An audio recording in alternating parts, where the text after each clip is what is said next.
વિદ્યાર્થી મિત્રો, આજે આપણે ચેપ્ટર 2 મૂળભૂત ખ્યાલો અને સંકલ્પનાઓ વિશે અભ્યાસ કરીશું. આજે આપણે મૂળભૂત ખ્યાલો અને સંકલ્પનાઓમાં કિંમત અને મૂલ્ય તેમજ વસ્તુઓ અને સેવાઓ એટલે કે વસ્તુઓના પ્રકારો કયા કયા છે, સંપત્તિનો અર્થ અને લક્ષણો, સંપત્તિના પ્રકારો તેમજ ઉત્પાદનના સાધનો અને વેપાર ચક્રના જે તબક્કાઓ છે એ સમગ્રનો અભ્યાસ આપણે આ ચેપ્ટર 2માં કરવાનો છે. હવે સૌપ્રથમ આપણે સમજીએ કે પ્રસ્તાવના. આપણે શા માટે આ ખ્યાલો અને સંકલ્પનાઓ છે એનો અભ્યાસ કરવો જરૂરી છે? તો માનવીના જે આર્થિક વર્તનનો જે અભ્યાસ છે એ આપણે અર્થશાસ્ત્રમાં થાય છે. એટલે કે અર્થશાસ્ત્રના અભ્યાસની શરૂઆતમાં કેટલાક જે ખ્યાલો છે એને આપણે સમજી લેવા ખૂબ જ જરૂરી છે. હવે આપણે સૌપ્રથમ સમજીએ કે કિંમત અને મૂલ્ય. તો આમ તો આપણે સમજીએ છીએ કે કિંમત અને મૂલ્ય એ લગભગ સમાનાર્થી શબ્દ તરીકે વપરાય છે, પરંતુ બંને એ અલગ અલગ છે. તો હવે આપણે એ સમજવા માટે સૌપ્રથમ આપણે સમજીશું કે જે ઉપયોગિતા મૂલ્ય આપણે કોને કહીએ છીએ અને જે વિનિમય મૂલ્ય. તો સૌપ્રથમ આપણે સમજીએ કે જે ઉપયોગિતા મૂલ્ય એ શું છે. તો વસ્તુ માનવ જીવન માટે કેટલી ઉપયોગી છે તે તેનું ઉપયોગિતા મૂલ્ય દર્શાવે છે. એટલે કે જે વસ્તુ માનવ જીવન માટે કેટલી અગત્યતા ધરાવે છે, એ કેટલું ઉપયોગી છે, એ એનું ઉપયોગિતા મૂલ્ય છે. દાખલા તરીકે ખોરાક, પાણી અને સૂર્યપ્રકાશ, આ શું છે? ઉપયોગિતા મૂલ્ય. હવે આપણે સમજીશું કે જે વિનિમય મૂલ્ય.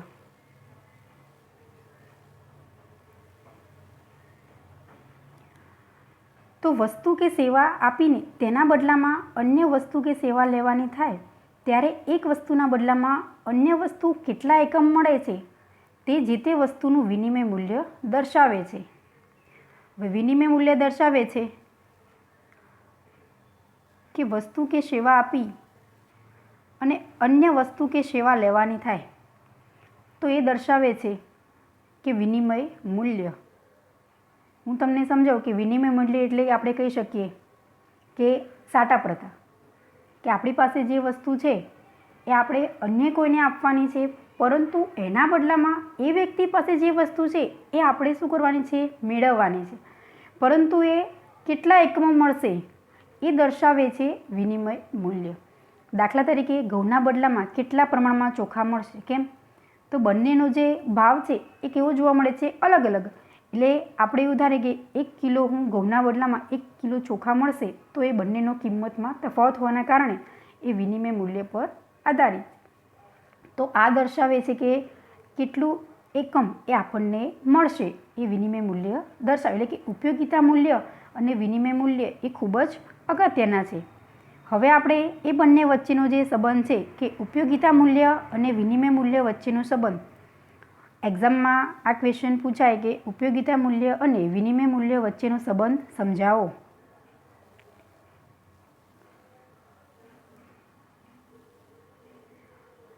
તો સૌપ્રથમ વસ્તુનું ઉપયોગિતા મૂલ્ય હોય તો તેનું વિનિમય મૂલ્ય હશે એમ કહી શકાય નહીં, પણ જેનું વિનિમય મૂલ્ય છે તે વસ્તુનું ઉપયોગિતા મૂલ્ય ચોક્કસ છે.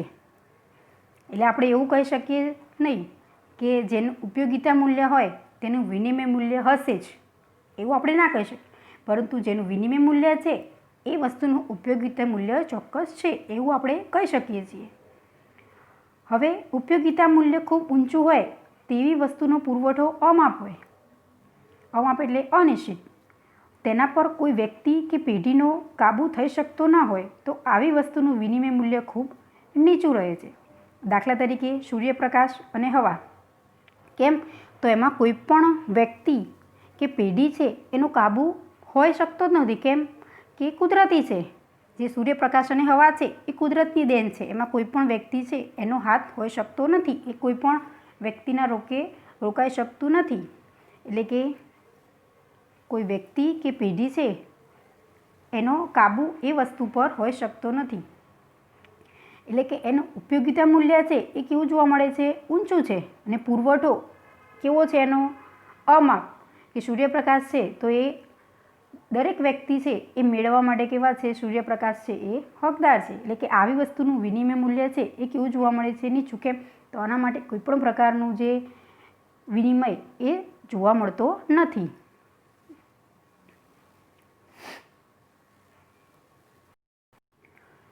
હવે આપણે જોઈએ કે જ્યારે જે વસ્તુની અછત હોય અને પુરવઠા પર એકાદ કે થોડા લોકોનો કાબુ હોય તો તે વસ્તુનું ઉપયોગિતા મૂલ્ય ઓછું હોય છતાં તેનું વિનિમય મૂલ્ય કેવું જોવા મળશે? ઊંચું જોવા મળશે. અહીં ખાસ એ વસ્તુ ધ્યાનમાં રાખવાની છે કે ઉપયોગિતા મૂલ્ય અહીં કેવું જોવા મળે છે? ઓછું, પરંતુ એનું વિનિમય મૂલ્ય છે એ કેવું છે? ઊંચું જોવા મળે છે.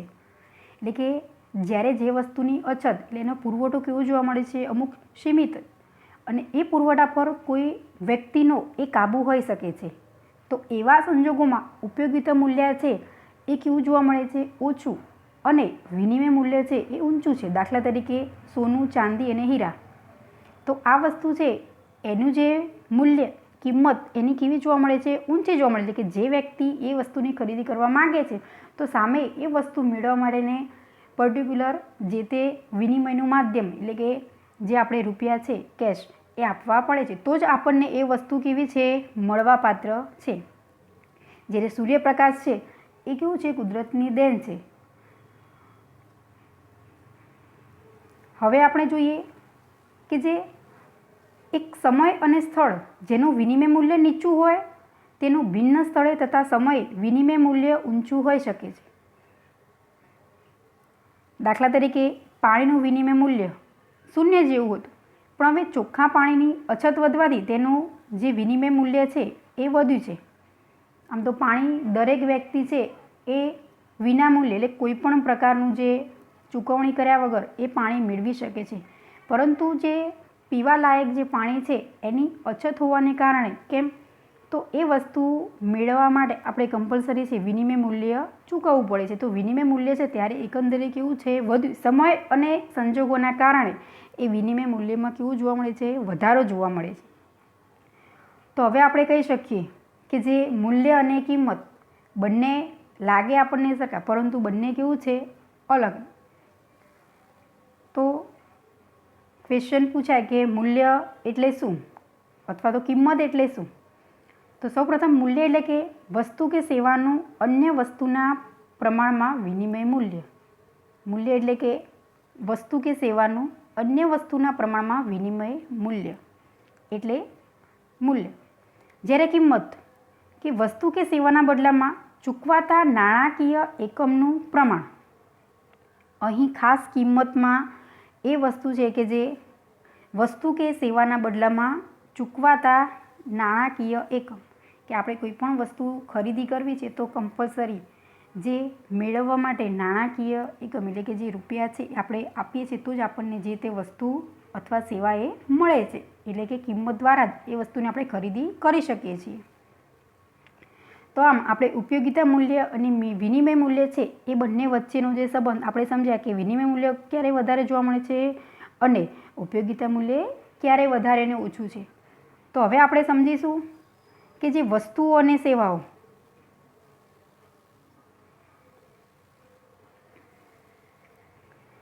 તો વસ્તુ એટલે શું? તો માણસ પોતાની વિવિધ જરૂરિયાતો વિવિધ રીતે સંતોષવાનો પ્રયત્ન કરે છે અને ભૌતિક બાબતો દ્વારા જરૂરિયાતો સંતોષાય તે વસ્તુ છે. એટલે કે કોઈ પણ વ્યક્તિ છે એ પોતાની જરૂરિયાતો છે એ સંતોષવાનો એ પ્રયત્ન કરે છે અને એ જરૂરિયાતો સંતોષાય છે તો એ વસ્તુ છે. જ્યારે સેવાઓ, તો સેવાઓ કેવી છે? અભૌતિક બાબત છે. વસ્તુઓ એ ભૌતિક બાબત છે, પરંતુ સેવાઓ એ અભૌતિક બાબતો છે. જેમ કે ભૂખ સંતોષવા માટે ખોરાક એ વસ્તુ છે, પણ જિજ્ઞાસા સંતોષવા માટે શિક્ષણ એ શું છે? સેવા છે. જિજ્ઞાસા સંતોષવા માટે શિક્ષણ એ સેવા છે. એટલે કે વ્યક્તિ કોઈ પણ પ્રકારનું જ્ઞાન મેળવે છે એ પોતે, તો એ એક પ્રકારની કેવી છે? સેવા છે.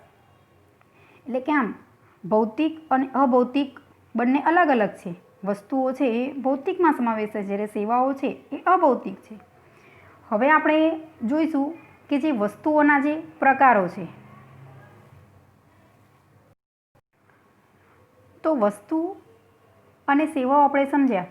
હવે વસ્તુઓના પ્રકારો, અલગ અલગ પ્રકારો છે. વસ્તુઓના જે 5 પ્રકારો છે, આમાંથી ક્વેશ્ચન એ રીતે પૂછાય કે અલગ અલગ પ્રકારો છે એ સમજાવવાના થાય. દાખલા તરીકે ક્વેશ્ચન એ રીતે પૂછાય કે ભૌતિક અને અભૌતિક વસ્તુઓ તેમજ નાશવંત વસ્તુઓ અને ટકાઉ વસ્તુઓ વિશે સમજાવો. કોઈ પણ પ્રકાર છે એની સમજૂતી આપવાની રહેશે. હવે વસ્તુઓના જે 5 પ્રકારો છે, ભૌતિક અને અભૌતિક વસ્તુઓ. બીજો મુદ્દો છે સર્વસુલભ વસ્તુઓ અને આર્થિક વસ્તુઓ. ત્રીજો મુદ્દો છે નાશવંત વસ્તુઓ અને ટકાઉ વસ્તુઓ. ચોથો મુદ્દો છે ખાનગી વસ્તુઓ અને જાહેર વસ્તુઓ. અને 5મો મુદ્દો છે વપરાશી વસ્તુઓ અને ઉત્પાદક વસ્તુઓ. આ 5 પ્રકારો છે. હવે આપણે એને વિસ્તૃતમાં સમજીએ. સૌપ્રથમ આપણે સમજીશું કે જે ભૌતિક અને અભૌતિક વસ્તુઓ કઈ કઈ છે.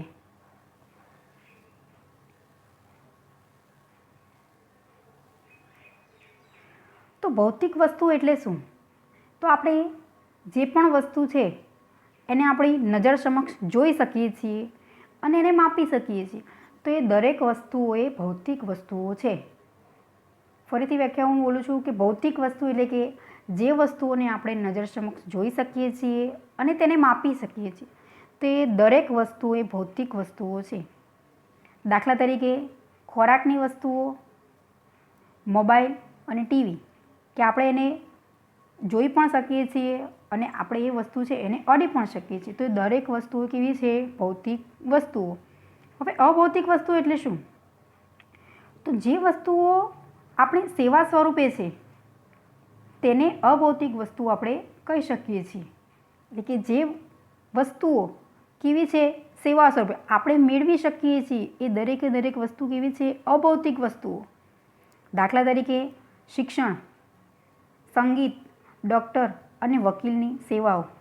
તો હવે શિક્ષણ છે એ વિદ્યાર્થી એ મેળવી શકે છે. જ્ઞાન છે એ દરેક વ્યક્તિએ મેળવવાનો કેવો છે? એનો અધિકાર છે. એટલે કે શિક્ષણ એ દરેક વિદ્યાર્થી, દરેક વ્યક્તિએ મેળવી શકે છે. તેવી જ રીતે સંગીત, કે જેમાં રસ છે એ વ્યક્તિ એ સંગીત છે એ પોતે શીખી શકે છે અને એ જ્ઞાન એ મેળવી શકે છે. હવે ડૉક્ટર અને વકીલની સેવા, કે જે એ પોતે કાર્ય ફરજ બજાવે છે અને જે વ્યક્તિની જરૂરિયાત છે એ વ્યક્તિ એ જ્ઞાન એનો એ લાભ મેળવી શકે છે. તો આ કેવી વસ્તુઓ છે? અભૌતિક વસ્તુઓ છે. હવે આપણે બીજો મુદ્દો સમજીએ કે જે સર્વસુલભ વસ્તુઓ અને આર્થિક વસ્તુઓ કઈ કઈ છે. તો સર્વસુલભ વસ્તુઓ એટલે કે જે વસ્તુ કે સેવાના પુરવઠા પર કોઈનો અંકુશ ન હોય અને તે વસ્તુ કે સેવા જ્યારે જેટલા પ્રમાણમાં જોઈએ ત્યારે મળી રહેતી હોય, તો તેવી વસ્તુઓ છે એ સર્વસુલભ વસ્તુઓ કહેવાય છે. દાખલા તરીકે હવા, પાણી અને સૂર્યપ્રકાશ. તો હવે સર્વસુલભ એટલે કે જે વસ્તુ આપણે મેળવવી છે કે સેવા મેળવવી છે એમાં કોઈ પણ પ્રકારનો, કોઈ પણ વ્યક્તિ છે એનો કોઈ પણ પ્રકારનો અંકુશ હોતો નથી અને એ વસ્તુ કે સેવા જેટલા પ્રમાણમાં જોઈએ છે એ પ્રમાણમાં એ મળી રહે છે દરેક સમય સંજોગોને આધારે. તો એ વસ્તુઓ છે સર્વસુલભ વસ્તુ. કોઈ પણ વ્યક્તિ છે એને હવા જોઈએ છે, તો એ હવા એના પર કોઈનો પણ અંકુશ હોતો નથી કે એ પર્ટિક્યુલર આટલી જ હવા મળશે. કેમ? તો એ કુદરતની દેન છે. એટલે કે એ વસ્તુ સર્વસુલભ વસ્તુઓ છે. એવી જ રીતે જે પાણી અને સૂર્યપ્રકાશ, તો જે વ્યક્તિની જેવી જરૂરિયાત છે એ પ્રમાણે એ વસ્તુ એ મેળવી શકે છે. તો આ દરેકે દરેક વસ્તુઓ કેવી છે? સર્વસુલભ વસ્તુઓ. હવે આપણે જોઈશું કે જે આર્થિક વસ્તુઓ શું છે. તો આર્થિક વસ્તુઓ એટલે કે જે વસ્તુના પુરવઠાને કાબૂમાં રાખી શકાય છે, જેની અછત છે અને જેનું ખરીદી અને વેચાણ થઈ શકે છે, તે તમામ વસ્તુઓ કે સેવાઓને આર્થિક વસ્તુઓ કહેવામાં આવે છે. હવે સર્વસુલભ વસ્તુઓ છે કે એમાં આપણે કોઈ પણ વ્યક્તિનો કે કોઈનો પણ અંકુશ જોવા મળતો નથી. એટલે કે અહીં આર્થિક વસ્તુઓમાં શું છે કે પુરવઠા ઉપર કાબૂ છે. એટલે કોઈ વ્યક્તિ છે એ પોતે અંકુશમાં લઈ શકે છે અને જેની અછત છે અને જેનું ખરીદી અને વેચાણ સરળતાથી થઈ શકે છે, એ તમામ વસ્તુઓ કે સેવાઓને આપણે આર્થિક વસ્તુઓ કહેવામાં આવે છે. દાખલા તરીકે અનાજ, પેટ્રોલ, ખાંડ વગેરે. તો આ વસ્તુ છે અનાજ, તો એ કોઈ પણ વ્યક્તિ છે એ એના પર શું રાખી શકે, પુરવઠા ઉપર એ કાબૂ રાખી શકે છે કે મારે પર્ટિક્યુલર આ વસ્તુનું વેચાણ મારે આટલું જ કરવું છે, આટલા એકમ જ. પેટ્રોલ, ખાંડ, દરેકે વસ્તુ જે વપરાશી વસ્તુઓ છે તો એ બધી જ વસ્તુઓ કેવી જોવા મળે છે, અછતવાળી. કે અમુક સંજોગોમાં એ વસ્તુ પર જો કાબૂ કરવામાં આવે છે તો એ વસ્તુની અછત વર્તાય છે. જ્યારે સર્વસુલભ વસ્તુઓ છે એ સરળતાથી મળી શકે છે, પરંતુ આર્થિક વસ્તુઓમાં જે અછતનું પ્રમાણ જોવા મળે છે, એટલે કે આપણે એને અછતવાળી વસ્તુઓ પણ કહી શકીએ છીએ, તો એના કારણે એ વસ્તુ આપણને પર્યાપ્ત થતી નથી. તો આ છે આર્થિક વસ્તુઓ. હવે આપણે આગળનો ત્રીજો મુદ્દો જોઈએ કે જે નાશવંત વસ્તુઓ અને ટકાઉ વસ્તુઓ. હવે આપણે નામ સાંભળતાની સાથે જ આપણે કહી શકીએ કે નાશવંત વસ્તુઓ શું છે અને ટકાઉ વસ્તુ.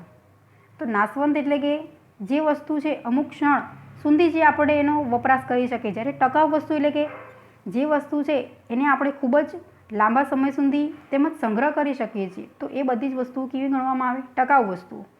હવે સૌપ્રથમ આપણે સમજીએ કે જે નાશવંત વસ્તુ એટલે શું. તો જે વસ્તુઓ વપરાશમાં ન લેવામાં આવે તો લાંબા ગાળા સુધી ઉપયોગી રહેતી નથી, તે નાશવંત વસ્તુઓ છે. એટલે આપણે ટૂંકમાં કેવું હોય તો જે વસ્તુ આપણે તરત જ એનો યુઝ કરી લઈએ છીએ, એ ખૂબ જ ટૂંક સમયમાં જેનો આપણે વપરાશ કરી લઈએ છીએ, તો એ જેના કારણે એ આપણે વપરાશ યોગ્ય છે, પરંતુ જો એ વસ્તુનો આપણે અમુક સમય મર્યાદાની અંદર જો એનો વપરાશ નથી કરતા તો એ લાંબા ગાળે એ વસ્તુ છે એ કેવી બની જાય છે, નાશવંત વસ્તુઓ. એટલે કે એનો આપણે ફરીથી ઉપયોગ કરી શકતા નથી. દાખલા તરીકે બિસ્કિટ, દૂધ અને ફળો. તો આ વસ્તુ કેવી છે કે જે અમુક સમય દરમિયાન એ આપણે એનો વપરાશ કરી લઈએ તો જ એ વસ્તુ આપણને ઉપયોગમાં આવે છે, પરંતુ જો આપણે એને લાંબા સમય સુધી સંગ્રહ કરવા માંગીએ છીએ તો એ વસ્તુ છે એ ટકી શકતી નથી. દાખલા તરીકે દૂધ છે તો આપણે એક દિવસ એ વસ્તુનો સંગ્રહ કરી શકીએ છીએ, પરંતુ આપણે જો 3 થી 4 દિવસ સુધી એ વસ્તુનો સંગ્રહ દૂધનો કરીએ છીએ તો એ દૂધમાંથી શેમાં રૂપાંતર થઈ જાય છે, એ દહીંમાંથી. એટલે કે લાંબા સમય સુધી એ વસ્તુ છે એ ઉપયોગી રહેતી નથી. એવી જ રીતે ફળ, બિસ્કિટ, આ બધી જ વસ્તુઓ કેવી છે, નાશવંત વસ્તુઓ. કે અમુક સમય મર્યાદાની અંદર જ એ વસ્તુ આપણે વપરાશમાં ના લેવામાં આવે તો દરેક વસ્તુ છે શેમાં રૂપાંતર થઈ જાય છે, નાશવંત વસ્તુઓમાં. તો હવે આપણે જોઈએ કે જે ટકાઉ વસ્તુઓ. ટકાઉ વસ્તુ એટલે કે જે વસ્તુઓ લાંબા ગાળા સુધી ઉપયોગી રહે છે તે દરેક વસ્તુ કેવી છે, ટકાઉ વસ્તુઓ. કે આપણે એનો જે ઉપયોગ કરીએ છીએ તો એ લાંબા ગાળા સુધી આપણે શું કરી શકીએ છીએ, એનો ઉપયોગ કરી શકીએ છીએ. દાખલા તરીકે જે કપડાં, ફ્રીજ, ટીવી, તો આ દરેક વસ્તુ છે એ કેવી છે, લાંબા સમય સુધી આપણે એનો ઉપયોગ કરી શકીએ છીએ. પર્ટિક્યુલર તમે મહિનો, 2 મહિના કે 6 મહિના સુધી પણ એ વસ્તુ છે, કપડાં છે, તો પર્ટિક્યુલર આપણે એ વસ્તુનો વપરાશ કેવો છે કરી શકીએ છીએ. એટલે કે લાંબા સમય સુધી જે વસ્તુનો વપરાશ થાય એ દરેક વસ્તુ કેવી છે, ટકાઉ વસ્તુઓ. હવે આપણે જે જોઈએ ચોથો મુદ્દો કે ખાનગી વસ્તુઓ અને જાહેર વસ્તુઓ. તો ખાનગી એટલે તો શું? તો એ વસ્તુ એવી છે કે કોઈ વ્યક્તિ એના પર માલિકી દર્શાવે છે, અને જાહેર વસ્તુ એટલે કે એ વસ્તુ છે એ કોની ગણવામાં આવે છે, સરકારની માલિકીની, કોઈ વ્યક્તિની માલિકીની હોતી નથી. તો સૌપ્રથમ ખાનગી વસ્તુ એટલે શું? તો જે વસ્તુઓ ખાનગી માલિકીની છે તેમજ વ્યક્તિગત ધોરણે વપરાશ થાય છે અને વપરાશનું ક્ષેત્ર એ મર્યાદિત છે, તે દરેક વસ્તુ એ ખાનગી વસ્તુઓ છે. આપણે સામાન્ય રીતે સમજીએ કે કોઈ વ્યક્તિ પોતે મકાનમાં રહે છે તો એ મકાનનો માલિક એ પોતે કોણ હોવાનો, એ વ્યક્તિ. એટલે કે એ વસ્તુ, એ મકાન એ એનું પોતાનું છે, તો એ વસ્તુ એની પ્રોપર્ટી કેવી છે, પોતાની, તો એની ખાનગી વસ્તુ થઈ. દાખલા તરીકે મકાન અને મોબાઈલ, એટલે કે વ્યક્તિ પોતે માલિક છે, એ વસ્તુનો માલિકીપણું પોતે ધરાવે છે, તો એ વસ્તુ કેવી છે, એની ખાનગી વસ્તુઓ. હવે આપણે જોઈએ કે જે જાહેર વસ્તુ એટલે શું? તો જે વસ્તુની માલિકી જાહેર સંસ્થા કે સરકારની હોય તો એ જાહેર વસ્તુઓ છે. જે વસ્તુની માલિકી જાહેર સંસ્થા કે સરકારની હોય તો એ દરેકે વસ્તુ સેવી જોવા મળે છે આપણને જાહેર વસ્તુઓ. ખાનગી વસ્તુમાં કોઈ વ્યક્તિની માલિકી હોય છે, જ્યારે જાહેર વસ્તુ છે તો એમાં જે સરકારી વસ્તુ છે એટલે કે સરકાર પોતે નિર્ણય લે છે એ વસ્તુઓનો અને જાહેર સંસ્થાની હોય છે. માલિકી કોણ ધરાવે છે? જાહેર સંસ્થા અથવા સરકાર. દાખલા તરીકે રેલવે અને બગીચા, એનો વપરાશ કરી શકીએ છીએ પરંતુ માલિકી પણ કોનું છે? સરકારનું છે. આપણે જે રેલવે છે એનો આપણે યુઝ કરી શકીએ છીએ કે આપણે મુસાફરી માટે એનો જે ઉપયોગ કરીએ છીએ, પરંતુ આપણે શું આપીએ છીએ એના માટે જે કિંમત આપણે ચૂકવીએ છીએ અને પછી આપણે એ મુસાફરી છે કરી શકીએ છીએ, પરંતુ એ માલિકી કોની છે? સરકારની છે. તો એવી જ રીતે બગીચા, આપણે એ વસ્તુ છે તમે હરીફરી શકો છો, પરંતુ એ માલિકીપણું કોણ ધરાવે છે? કોઈ વ્યક્તિનું નહીં, પરંતુ એ માલિકીપણું એ સરકારનું જોવા મળે છે.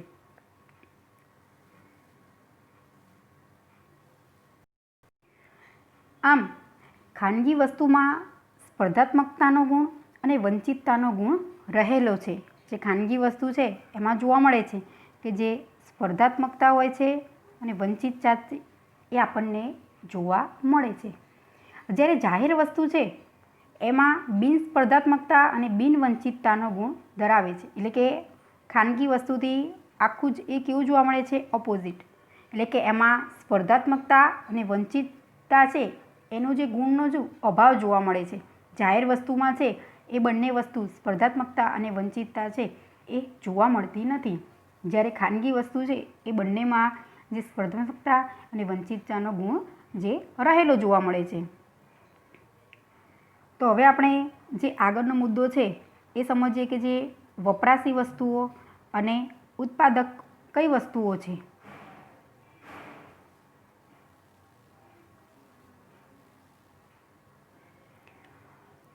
તો સામાન્ય રીતે વપરાશી વસ્તુઓ એટલે કે જેનો આપણે વપરાશ સીધી રીતે કરી શકીએ છીએ, અને ઉત્પાદક વસ્તુ એટલે કે એ વસ્તુમાં આપણે જે ઉત્પાદન કંઈ પણ રીતે પ્રક્રિયા કરી અને પછી કરવામાં આવે છે.